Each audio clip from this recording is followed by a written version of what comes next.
સમગ્ર ગુજરાતમાં જ્યારે શાળા પ્રવેશોત્સવનો કાર્યક્રમોનું આયોજન થઈ રહ્યું છે ત્યારે બનાસકાંઠા જિલ્લાના દિયોદર તાલુકામાં ધનકવાડા પ્રાથમિક શાળામાં શાળા પ્રવેશોત્સવનો કાર્યક્રમ યોજાયો હતો અને તે દરમિયાન જ વાલીઓએ હોબાળો મચાવ્યો હતો। સમગ્ર જિલ્લામાં શાળા પ્રવેશોત્સવ કાર્યક્રમ યોજવામાં આવી રહ્યો છે, જેમાં દિયોદર તાલુકાના ધનકવાડા પ્રાથમિક શાળામાં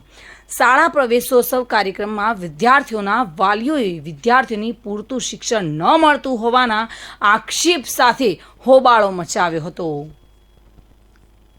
આજ રોજ ધનકવાડા પ્રાથમિક શાળાની અંદર પ્રવેશ ઉત્સવ હતો। એના લીધે બહારથી અધિકારીઓ આવેલા હતા અને ગામ લોકો દ્વારા રજૂઆત કરવામાં આવી હતી કે શિક્ષણની અંદર જે 1 થી 5 ધોરણ ભણતા હોય એવા બાળકોને ચોથા ધોરણમાં ભણતા બાળકો, 5મા ધોરણના બાળકો ભણતા હોય એમને હજી સુધી એમના ક્લાસની અંદર કે ધોરણની અંદર કેટલા વિષય છે એમનું પણ ધ્યાન નથી અને 1 થી 100 સુધી એકડી નથી આવડતી, બારાક્ષરી નથી આવડતી, ABCD પણ નથી આવડતી એવા વિદ્યાર્થીઓ ચોથા અને 5મા ધોરણની અંદર ભણતા હતા। એથી ગામ લોકો દ્વારા રજૂઆત કરવામાં આવી હતી સાહેબશ્રીને અને સાહેબશ્રીએ પણ આદેશ કરેલો છે કે આ જે શિક્ષણ છે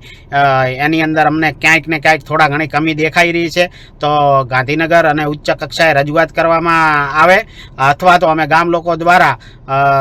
જે તે સ્ટાફ છે તમામ શિક્ષકો એની બદલી કરી અને સારો સ્ટાફ અહીં આપવામાં આવે, જેનાથી આ બાળકોનું શિક્ષણ છે એ બગડે નહીં અને આ બાળકોને જે અત્યારે તકલીફ પડી રહી છે, જે કેજીની અંદર ભણતા હોય છે વિદ્યાર્થીઓ એમને પણ આવડતું હોય છે એટલું 5મા ધોરણના વિદ્યાર્થીને આવડતું નથી। તેથી આ અપડાઉનિયા શિક્ષકો છે અમુક તો જે અપડાઉન કરે છે, જે પાટણ મહેસાણાથી અપડાઉન કરે છે,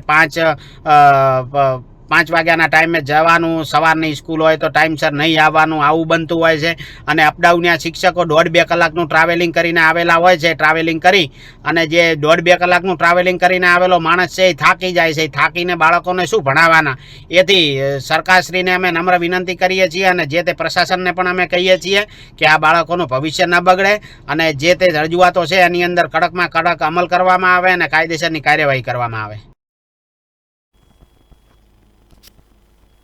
જગદીશ સોની સાથે bureau report, today Gujarati news.